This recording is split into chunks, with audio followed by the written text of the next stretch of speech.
Sobat sehat dan healthy semua di rumah, siapa di sini yang anaknya sedang memasuki fase MPASI? Hayo, mungkin banyak ya di antara sobat sehat semuanya, dan mungkin banyak orang tua yang khawatir nih lantaran si kecil susah makan atau bahkan melakukan GTM atau gerakan tutup mulut. Nah, sore ini kita akan bahas sebuah metode yang memberikan makan anak dan juga dianjurkan oleh WHO dan juga UNICEF nih, yaitu responsive feeding untuk si kecil lahap MPASI. Tentunya bersama narasumber kita ada Dr. Reisa Broto Asmoro. Selamat sore, dokter. Selamat sore semuanya, Healthies. Gimana kabarnya hari ini, dokter? Alhamdulillah sehat. Gimana Mbak? Sehat juga? Alhamdulillah luar biasa, dokter. Dan semoga sobat sehat di rumah juga dengan keadaan yang bahagia dan sehat semuanya nih. Amin. Amin. Oke, sebelum kita membahas ke topik kita yang menarik nih, dokter, saya mau ingatkan dulu ke sobat sehat di rumah semuanya. Baik yang punya pertanyaan bisa menuliskannya langsung di kolom komentar atau SMS WA langsung di nomor 082136362018. Dokter, mungkin para new parents atau orang tua baru di rumah Hmm? sudah banyak mengenal istilah-istilah yang biasa digunakan di apa ya, di media sosial gitu tentang bagaimana mempraktekkan mungkin parenting sampai cara pemberian makan kepada anaknya.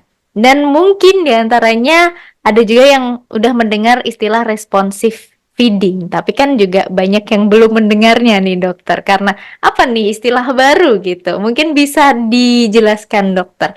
Sebenarnya responsive feeding ini apa gitu? Oke, Mbak Yure. Memang kalau saat memulai MPASI ya, pasti ada banyak banget hal yang harus diperhatikan. Nah, buat mom semuanya, Healthies, memang salah satunya adalah tantangannya memberikan makanan yang tepat kepada si bayinya. Dan caranya seperti apa? Nah, kalau menurut WHO sendiri, pemberian makan kepada bayi itu harus mengikuti kaidah responsive feeding. Nah, apa sih kaidah responsive feeding itu? Jadi artinya adalah memberikan empati pada anak dengan memperhatikan, kalau bahasa Inggris nih ada 5W 1H, yakni what, when, where, why, who, and how. Nah, jadi perlu diingat bahwa proses memberi makan anak dengan cara yang biasanya tuh suka ada yang memaksa atau nyekokin gitu ya, itu nggak sesuai nih dengan kaidah responsive feeding ini. Nah, jadi artinya sebenarnya si bayi ini harus dapat merespon dengan baik setiap makanan yang dia makan, karena bagi si bayi ini sendiri makan itu adalah salah satu proses belajar yang paling penting. Baik. Berarti memang ini menjawab dari orang tua yang biasanya makan anaknya tuh harus bener-bener yang harus makan, harus habis gitu ya, dokter ya. Anaknya jadi Makan tak. sekarang gitu kan. Iya. Pernah lihat mungkin yang sambil digendong terus anaknya ditidurin terus dimasukin di Nah, paket gitu kan ya, sempat viral juga tuh yang seperti itu. Nah, itu bukan responsive feeding yang baik gitu. oke. Nah, kemudian dokter dengan istilah yang sudah dikenalkan tadi dan dengan apa itu responsive feeding tadi, tujuan dan manfaat dari pemberian responsive feeding atau menggunakan metode responsive feeding ini apa, Dok? Kenapa ini menjadi penting gitu? Kenapa menjadi penting? Oke, manfaatnya sebenarnya banyak sekali ya. Jadi mulai dari awalnya gimana sih seorang tua ini bisa tahu mengenali isyarat ketika si bayi ini sendiri lapar atau kenyang gitu ya, dan bisa bertindak sesuai isyarat tersebut. Kemudian juga bayinya jadi makan sesuai dengan keinginan dan kebutuhan fisiologisnya sendiri, sehingga bisa mencegah tuh ada yang namanya overfeeding alias makan berlebihan gitu kan. Terus, jadi kalau nggak berlebihan juga bisa mengatasi atau mencegah terjadinya obesitas pada bayi. Kemudian juga bisa mengatur pola makan. Jadi karena nafsu makan bayinya ini dilatih, maka dia juga bisa melatih pola makannya sendiri. Ya tentunya ini berakibat pada berat badan dan tubuh kembang yang baik, yang sehat pada bayinya. Kemudian juga yang nggak kalah penting adalah bayi jadi bisa berperilaku makan yang baik dan juga disiplin sesuai dengan waktunya. Jadi dia menghargai makanan, mengetahui kapan sih waktu-waktu dia harus makan gitu ya, dan membuat anak ini jadi terlibat dalam proses si keluarga ini makan di saat kapan dan harus bertanggung jawab terhadap makanannya. Oke, nah itu dia sobat sehat dan mungkin juga mencegah anak jadi trauma makan ya dokter ya karena Apalagi itu kalau ya dipaksa ya kan. paksa. Jadi kayak pengalaman makannya tuh selalu hal yang menyebalkan untuk dia ya dokter. Jadi Iya, benar. Karena kalau misalnya si anak dicekokin gitu ya, ya pasti akan jadi pengalaman yang tidak menyenangkan buat dia dan dia jadi mengalihkannya kepada makanannya. Berarti makan ini adalah suatu pengalaman yang nggak mengenakan buat dia. nah, itu dia sobat sehat. Jadi kita perlu belajar lebih dalam lagi nih tentang responsive feeding. Nah, dokter, berhubung kita akan belajar lebih dalam mengenai responsive feeding, Mhm. untuk penerapan dan caranya ini bagaimana, Dok? Dan apa sih ada nggak sih kiat-kiat agar responsive feeding yang kita lakukan itu sukses gitu? Oke, kalau dari panduannya nih ya, ini memang ada untuk melakukan responsive feeding. Yang pertama, bayi sendiri nih harus makan dengan disuapi secara langsung. Jadi pada usia 6 bulan kan, bayi ini sudah diperbolehkan untuk MPASI ya. Nah, biasanya bayi ini sudah bisa disuapi dengan rasa senang. Dan jangan dipaksa, balik lagi kayak tadi sudah kita bahas ya.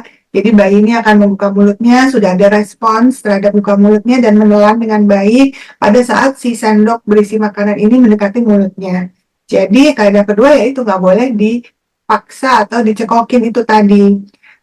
Walaupun apa ya, anak itu kadang-kadang belum muncul ya respon mau makannya, jadi ditunggu aja sampai dia muncul, misalnya di jam berikutnya ketika dia sudah mulai lapar gitu ya. Dan anak ini jangan sampai dipaksa dicekokin sampai timbul yang tadi Mbak Yulia udah bilang trauma. Karena efeknya bisa panjang ke tumbuh kembangnya sampai dia dewasa nanti. Nah, kalau si kecil menolak gitu ya, mungkin kita bisa mempelajari kapan saja terakhir ia menyusu, kapan terakhir dia makan cemilan misalnya, atau dia sedang ngantuk, atau dia sedang nggak baik moodnya, atau diapersnya atau ininya ya, popoknya sedang penuh misalnya, atau dia mungkin sudah mulai nunggu nunggu gigi, gusinya lagi bengkak dan lain sebagainya. Kan banyak nih kemungkinannya yang mempengaruhi kenapa sih si anak itu mulai menolak makan. Nah, jadi disinilah peran orang tua. Jadi sebagai orang tua harus peka nih terhadap kebutuhan si kecil. Apalagi kan dia belum bisa bicara nih ya. Jadi kita harus memeriksa itu tadi berbagai kemungkinan yang menyebabkan si anak ini menolak dan belum mau makan. Nah, yang pasti tetap usahakan sesuai jadwal untuk memberi makan yang teratur supaya dia mulai mengenali kapan aja sih muncul rasa lapar, kapan sih muncul keinginan untuk makan gitu. Nah, kalau misalnya dalam responsive feeding yang paling penting juga itu adanya alternatif. Alternatif dalam arti variasi menu, rasa, tekstur hingga peralatan makan yang dipakai.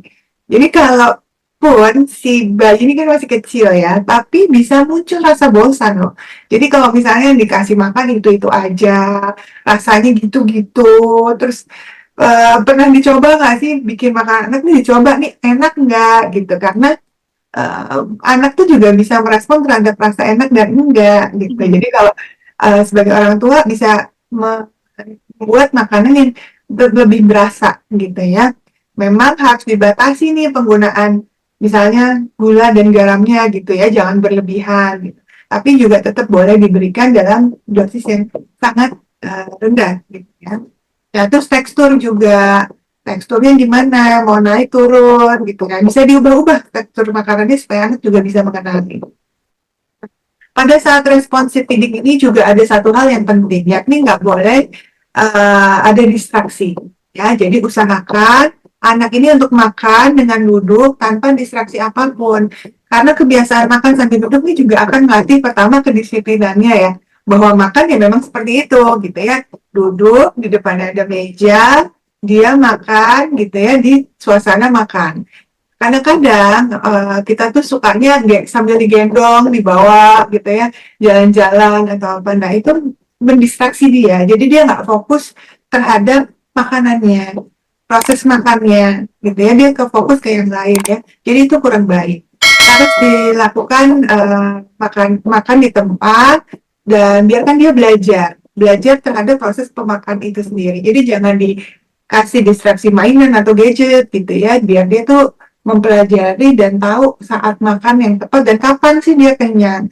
Kadang kalau anak itu terdistraksi, dia nggak mengenali rasa kenyang, akhirnya overfeeding gitu tadi. Nah, overfeeding pasti efeknya banyak ya, obesitas, anak bisa muntah, muntah berlebihan. Yang tadinya udah bagus nih untuk dilakukan itu apa namanya pengendalian pola makan, malah terganggu lagi. Akhirnya tumbuh kembangnya nih yang beresiko. Ya, terus terakhir juga kalau bisa makan bersama keluarga supaya si kecil juga tertarik untuk makan bersama-sama. Ini Hmm. juga akan jadi contoh yang baik gitu. Itu adalah responsive feeding. Oke, nah itu tadi sobat sehat dan juga healthies di rumah bisa mungkin tadi dicatat ya harusnya tentang apa itu responsive feeding sampai dengan cara pemberiannya. Jadi mungkin yang perlu kita highlight juga adalah sebagai orang tua harus peka ya dok terhadap respon anak ya dokter ya. Iya, betul. Nah Betul. mungkin pertanyaan dari orang tua adalah gimana nih dok cara kita biar bisa tahu atau peka kapan anak ini mulai lapar dan juga kapan anak ini mulai kenyang gitu. Karena kalau apalagi bayi ya dokter ya yang belum bisa ngomong gitu, bisanya nangis doang. Nah, Gimana cara kita tahu dan mengenali lapar kenyangnya? Ada harus ditentukan jadwal makan kah atau bagaimana dokter? oke, ada beberapa cara untuk mengenali, tapi harus dimulai dari orang tuanya nih. Jadi orang tua ingat ya, jangan cenderung memaksakan si bayi ini ya untuk menghabiskan makanannya. Karena bisa jadi dengan memaksakan makan yang tidak sesuai dengan keinginan dan kebutuhannya, itu sama saja dengan mengabaikan naluri alaminya untuk makan atau untuk berhenti makan. Nah, kan nanti resikonya banyak tadi ya, masalah berlebihan, gangguan kesehatan, obesitas, dan lain sebagainya. Jadi ya harus diperhatikan lagi. Nah, untuk tahu tanda-tandanya ya, lapar seperti apa? Bayi lapar sebenarnya sangat mudah untuk dikenali. Jadi umumnya mereka akan merengek, berkeringat, atau mudah menangis gitu ya, memasukkan tangan atau jarinya atau biasanya jempol gitu ya ke dalam mulut. Terus bagi yang masih menyusui, ya sebaiknya juga masih asi eksklusif terus ya. Ini juga akan menunjukkan tanda-tanda rutin dia. Nah, gimana kalau misalnya kenyang? Kapan sih gitu ya? Memang sebenarnya ini lebih jarang bayi nunjukin kenyang. Bisa menunjukkan misalnya dia geser-geser atau dia jauhin sesuatu, misalnya makanannya, baik itu sendoknya, berpaling dia menjauh gitu ya, menggelengkan kepala, atau dorong-dorong piringnya dan lain sebagainya. Itu bisa jadi salah satu pertanda dia sudah kenyang. Bisa juga dengan cara lain gitu, misalnya dia tiba-tiba pengen nunjuk-nunjuk hal lain atau dia tiba-tiba minta sesuatu yang berbeda gitu, misalnya minta baju, minta selimut atau apa misalnya itu dia sesuatu yang dia tunjukkan supaya dia terdistrak dari yang makanan yang dia suapin gitu. Jadi ya emang responsibility ini mm, harus benar-benar merespon terhadap apa yang petunjuk-petunjuk yang anak itu berikan gitu supaya orang tuanya juga harus lebih ini ya lebih bisa mengerti gitu, memahami. Jadi memahami apa sedikit apa ya penunjukan dari bayinya gitu. Oke, nah itu tadi sobat sehat benar banget kita harus banget peka nih terhadap tanda-tanda. Gitu. Iya, peka terhadap tanda-tanda yang ditunjukkan oleh anak kita gitu. Mana tanda kapan dia harus lapar dan kapan dia kenyang gitu. Tadi kalau udah anaknya nggak mau ya nggak usah di satu lagi. Biasanya orang tua kayak gitu ya dokter ya. Jadi Benar sih. balik lagi kita harus merespon dari tanda kalau kenyang ya udah berarti dihentikan karena takutnya tadi overfeeding kata dokter Ray. Kemudian dok sebagai orang tua kalau kita itu apa ya disesuaikan dengan anak kan berarti responsive feeding ini dari respon anak bagaimana? Mungkin orang tua nih agak khawatir dokter. Anak saya ini gizinya terpenuhi nggak ya? Gitu. Dan sebagai orang tua gimana nih dok, cara memastikan apakah gizi dari anak ini terpenuhi atau belum?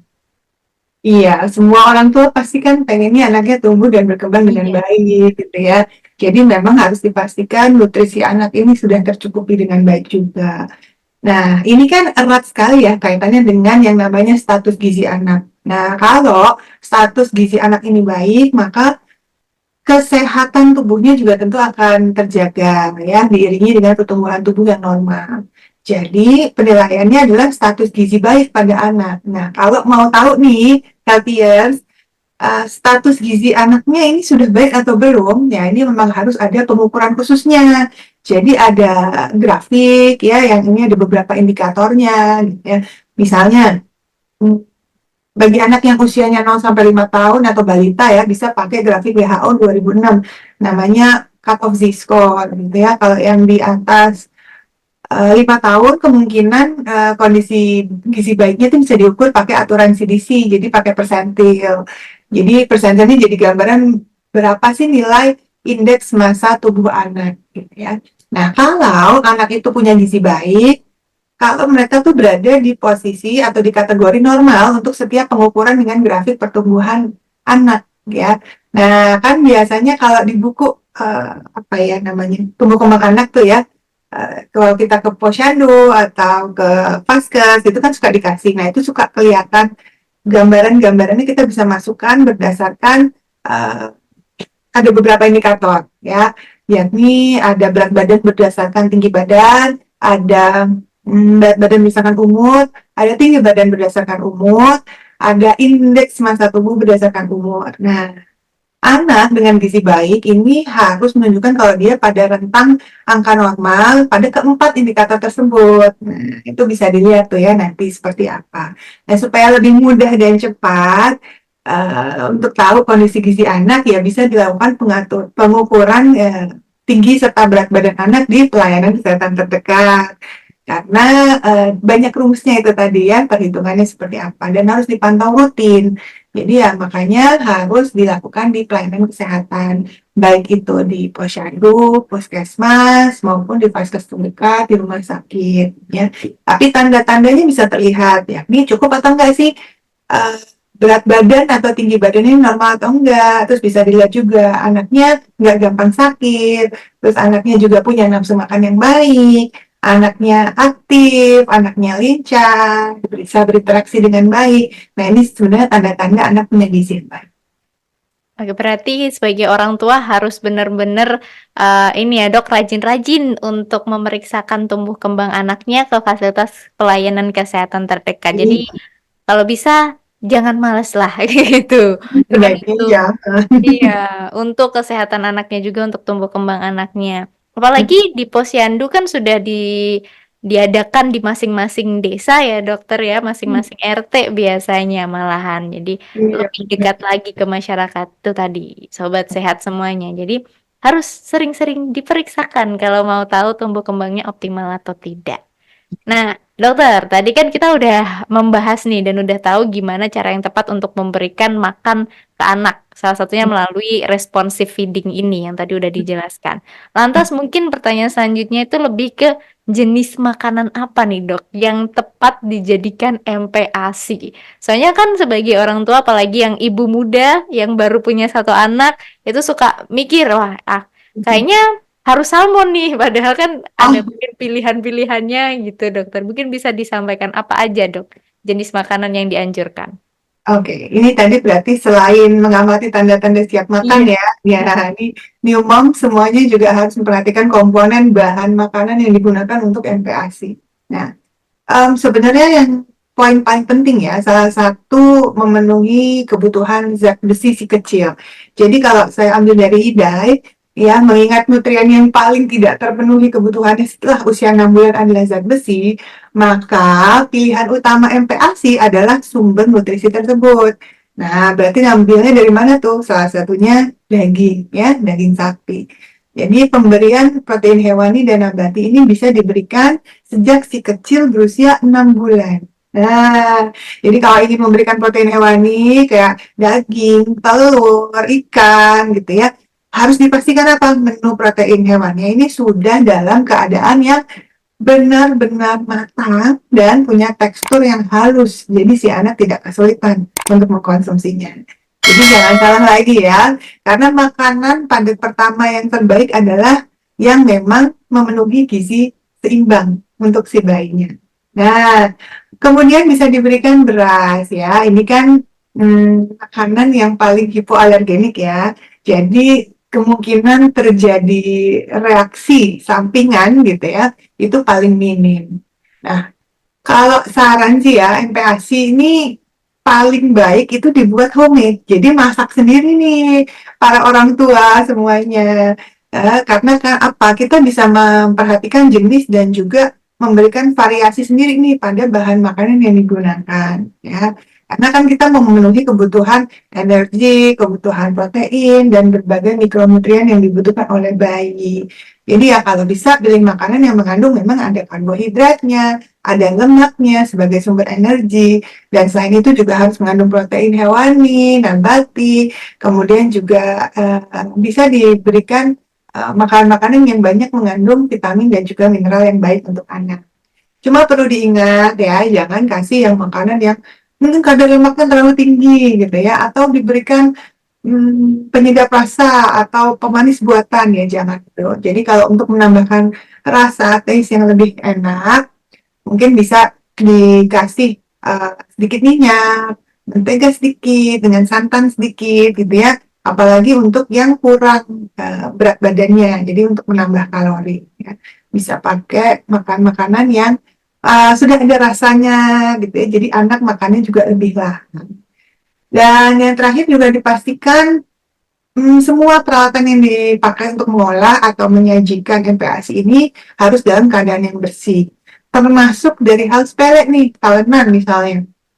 Harus dipisahkan talenan untuk sayur buah, untuk daging-dagingan, itu semuanya harus dipisah. Supaya nggak ada mikroba-mikroba yang bisa masuk ke dalam MPASI-nya. Seperti itu. Baik, jadi jenisnya harus beragam nih Sobat Sehat. Jadi tadi sesuai yang udah disampaikan Dokter Ray, jadi harus ada protein nabati, protein hewani, kemudian juga tadi zat besinya juga penting, sayur mayur, kemudian karbohidratnya juga tidak kalah penting. Iya, Jadi kalau bisa variatif ya Dokter ya. biar nggak bosen juga anaknya, ya kan? Hmm. Dan katanya juga bisa mencegah anak itu jadi picky eater, Dok. Iya kah? Iya, betul sekali. Kalau bisa sih dicoba, jadi beberapa sekali gitu. Misalnya 3 hari sekali diberikan menu yang sama, terus dicoba lagi 3 hari lagi, coba menu yang sama. Jadi selain anak merasakan berbagai rasa yang baru gitu, anak juga bisa terpapar oleh berbagai jenis makanan. Jadi selain anak itu beradaptasi ya dengan berbagai jenis makanan itu, juga kita bisa mengenali apakah si anak ini ada potensi alergi atau enggak. Kemudian juga bisa jadi nggak pilih-pilih makanan karena dia sudah merasakan berbagai jenis makanan terbiasa dari dia masih bayi gitu. Nggak harus makanan yang itu-itu aja. Seperti Nah, itu. itu Sobat Sehat, mungkin bisa take a notes ya, karena kalau kita biasanya kan orang tua tuh sering googling ya dokter, makanan yang bagus untuk MPASI. Pasti di situ munculnya ya itu-itu aja, yang biasanya munculnya daging merah aja, atau enggak gitu salmon dan sebagainya. Salmon, alpukat, gitu-gitu Nah, ya. biasanya itu dok ya yang muncul. Padahal semuanya baik ya dok untuk dikonsumsi oleh anak. Dan mumpung masih bayi, kita bisa campurin yang mungkin kita jadi orang dewasa agak reluctant ya, agak menolak gitu kalau dikasih, ya kan? Iya. Nah, mumpung masih bisa dicampur jadi MPASI yang jadi satu, nah anak-anak kasih aja, cobain segala macam, mungkin buah bir, atau apa ya, jalar, ya, makanan singkong, ubi, dan lain-lain.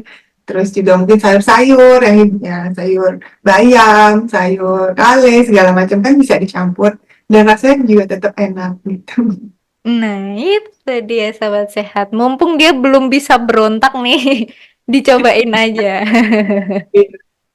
Nah, dokter, kemudian kan tadi kita juga bahas mengenai nasi dan juga beras gitu dalam salah satu menu MPASI. Ini ada salah satu sobat sehat dan healthies yang bertanya dari Hmm. Mubarok 3082. Dok, Hmm. anak kami makan nasi nggak mau. Yang dia mau tuh makan ikan aja dan susu. Gimana dok kalau kayak gitu? Oke, memang kalau di Indonesia ya, ada istilahnya kalau belum makan nasi, Nggak belum kenyang. makan. Iya, belum kenyang. Iya, belum makan. Iya kan? Iya. Tapi sebenarnya memang mungkin anak ini bosan dengan nasi karena dipikir mungkin orang tua berpikiran ya itu tadi ya karena belum makan nasi ya belum makan gitu. Padahal belum tentu. Jadi nasi ini adalah salah satu opsi sebagai sumber karbohidrat, ya kan? Nah, tapi sebenarnya banyak ya, nggak cuma nasi aja gitu loh sumber karbohidrat gitu. Mungkin ada banyak sekali yang bisa dimanfaatkan em, untuk diberikan pada si bayi gitu ya. Jadi ada macam-macam. Mungkin bisa dari singkong. Kalau orang Indonesia banyak ya singkong, ubi jala, kentang gitu ya. Ada jagung itu juga bisa diberikan karena sama-sama sebagai karbohidrat ya, menghasilkan energi juga sama kayak nasi. Ya. Kalau dari luar mungkin ada yang pernah tahu ada oatmeal, ada quinoa gitu ya, ada pasta itu juga bisa digantikan. Tapi ya sebenarnya di Indonesia nggak kalah kok yang sumber-sumber uh, pengganti nasi gitu ya sebenarnya banyak. Terus bisa juga dari uh, kayak brokoli, kasih kembang kol kayak gitu-gitu kan juga bisa ditambahkan gitu teksturnya jadi seperti nasi itu juga bisa. Hmm, itu berarti bergantung juga dengan bagaimana kita bisa eksplor ya dokter sebagai orang tua. Dicari Mm-mm. mana nih yang kira-kira bisa dikasihkan ke anaknya yang juga bisa menggantikan karbohidrat ini. Misalkan yang tadi kan dipertanyakan nasi. Jadi ada pilihannya gitu. Nggak bosen anaknya nanti itu tadi. Betul. Dan itu untuk Pak atau Bu Mubarak ya, semoga terjawab pertanyaannya. Dan karena di sini ngobrolin susu, dok, saya jadi penasaran satu hal, dok. Waktu Mm-mm. MPASI kan makanan pendamping ASI, berarti dia masih ada ASI nih. Betul. Nah, untuk pengaturan makannya gimana, dokter? Kan kadang kalau udah dikasih ASI, anakku tuh udah kenyang gitu. Mau ngasihin MPASI lagi, takutnya berlebihan gitu. Oke. Memang kita harus tetap mengutamakan ASI eksklusif ya. Oke. Jadi setelah 6 bulan kalau bisa sampai 2 tahun gitu. Karena kan sebenarnya di dalam ASI ini kan sudah memenuhi kebutuhan gizi bayi ya. Tapi setelah 6 bulan nggak cukup, harus ditambahin makanan. Apalagi si anak ini uh, sudah aktif ya, jauh lebih aktif gitu ya. Tapi memang harus diatur ya, karena anak itu kan juga punya rasa kenyang. Iya. Kadang orang anak itu susah makan juga karena salah satunya dia masih kenyang karena asinya. Nah, jadi supaya lebih optimal, dan tadi seperti responsif feeding ini sendiri juga harus dinilai keberhasilannya kalau dia masih didampingi oleh ASI. Oh. Nah, jadi gini, biasanya di pagi hari kan dikasih ASI, ya kan? Anak itu bangun dikasih ASI, ya. Nanti setelah dia kenyang, dikasih selang waktu 2 jam. Barulah dia MPASI. Nah, jadwal MPASI selanjutnya, ya, itu adalah untuk cemilan bayi. Jadi di saat di antara jam makan pagi dengan jam makan siang. Kemudian makan siangnya ASI, terus dikasih cemilan sore, terus baru apa ASI lagi, terus baru makan malam. Hmm. Nah, gitu. Jadi supaya ada keseimbangan nih. Ini kan masih dalam tahap belajar ya, jadi baru disesuaikan. Kalau dia sudah mulai makanan padatnya banyak, lebih banyak, frekuensi ASINya lambat laun akan berkurang. Jadi ya nanti akan ada istilahnya menyesuaikan kebutuhan sesuai usia. Hmm. Biasanya nih, seiring bertambahnya usia kan porsi makan bayi bertambah. Jadi kalau misalnya nih 6 sampai 6 bulan, 6 sampai 8 bulan, sorry. Porsi MPASI itu biasanya cuma 3 sendok makan atau ukurannya tuh setengah mangkuk gitu ya, kayak 250 mili. Ya, ini biasanya frekuensi belajar makan ini 2 sampai 3 kali makanan utama sehari. Nah, nanti kalau udah di usia 9 sampai 11 bulan, porsi makan bayi dalam sekali makan udah naik. Jadi ya udah jadi 250 mili ini per kali makan. Tapi terus kalau sudah di atas 11 bulan ya udah lebih banyak lagi gitu. Nah, bedanya kalau misalnya 6 sampai 8 bulan ini frekuensi makannya 2 sampai 3 kali sehari, di usia 9 sampai 11 bulan itu 3 sampai 4 kali sehari. Jadi bayangin ASI-nya ini mungkin hanya diberikan kalau sudah lebih dari 9 sampai 11 bulan, ya hanya diberikan pada saat bayi ini membutuhkan. Jadi mungkin pada saat dia mau tidur, ya, di sela-sela makan utama, seperti itu. Jadi udah nggak jadi frekuensi utama lagi tiap 2 jam atau tiap dia mau gitu kan. Udah nggak mau biasanya dia. Oke, wah itu tadi sobat sehat. Jadi kita lebih paham nih kapan harus porsinya untuk ASI, kapan harus porsinya untuk MPASI. Karena kalau pada periode MPASI sendiri kan ASI sendiri hanya sebagai kebalik MPA apa makanan sendiri sebagai pendamping saja. Seperti itu. Jadi lebih banyak porsi ASINya dulu. Nanti ketika udah 9 bulan ke atas sesuai yang udah disampaikan dokter Ray, nanti mengikuti gitu. Makanya lebih banyak lagi. Nah, dokter nggak kerasa banget ini udah jam 4 Oh ternyata. iya. Iya. Wah, mungkin untuk terakhir ya dok, seperti biasa bisa disampaikan pesan sehatnya mungkin atau closing statement mengenai topik kita hari ini, dokter. Oke, saya mau ngingetin aja tadi sempat saya bahas juga sebentar sekilas soal komposisi MPASI. Jadi memang yang paling penting untuk dikonsumsi ya, terutama untuk mencegah stunting itu harus ada proteinnya ya, karena kita tahu ya golden age adalah usia anak pada masa-masa awal hidupnya, di mana mulai dari anak itu berusia 0 hari sampai 5 tahun. Nah, golden age ini masa-masa yang penting banget nih untuk pertumbuhan fisik dan juga kecerdasan anak. Jadi perlu peran orang tua untuk mendukung tumbuh kembang anak, terutama untuk mencegah stunting adalah 1.000 hari pertama kehidupan, ya, di mana dari 0 hari sampai 2 tahun itu tadi. Jadi harus dilakukan sedini mungkin pencegahan stunting tersebut, misalnya dengan dari Kementerian Kesehatan ada A, B, C, D, E ya. Ya. Aktif minum tablet penambah darah ya, ini bagi ibu hamil. Jadi 1 tablet setiap harinya dengan minimal 90 tablet nih selama kehamilan. Kemudian B-nya adalah bumil, teratur periksa kehamilan minimal 6 kali. Kemudian C-nya adalah cukupi konsumsi protein hewani ya. Terutama tadi sudah kita bahas ketika bayi ini menginjak usia 6 bulan ke atas, maka ibu bisa memberikan makanan pendamping ASI yang bisa dipilih menunya mengandung protein yang cukup, ya, makro dan mikronutrien yang bisa gizi seimbang diberikan setiap hari. Kemudian juga D, datang ke posyandu setiap bulannya. Jadi terus pantau tumbuh kembang anak, terutama tadi ya usia, tinggi dan berat badan, serta sekaligus memastikan mereka mendapatkan imunisasi, ya kan? Kemudian yang E yang terakhir adalah eksklusif ASI 6 bulan. Ya, seperti kita tahu, potensi perkembangan anak golden age ini sangat penting di masa-masa tersebut. Jadi, sebisa mungkin bisa terpenuhi semuanya, ya, sehingga bisa menciptakan generasi bebas stunting, mewujudkan generasi emas nantinya. Amin. Ya, Luar biasa sekali dok perbincangan kita hari ini. Saya belajar banyak banget dan mungkin sobat sehat di rumah juga belajar banyak banget mengenai responsive feeding dan ASI-nya, MPASI ya dokter khususnya kita bahas mengenai hari ini. Terima kasih dokter Reisa untuk perbincangannya hari ini, atas waktunya juga dan ilmunya. terima kasih Mbak Yura, ya, semuanya sehat selalu ya. Oke, amin. Dan demikian tadi Sobat Sehat perbincangan kita mengenai topik menarik kita hari ini, responsive feeding untuk si kecil lahap MPASI. Bersama narasumber kita hari ini ada Dr. Reisa Broto Asmoro.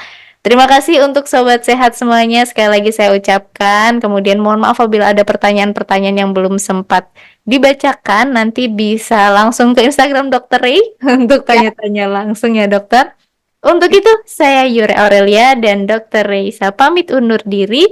Sampai jumpa dan salam sehat.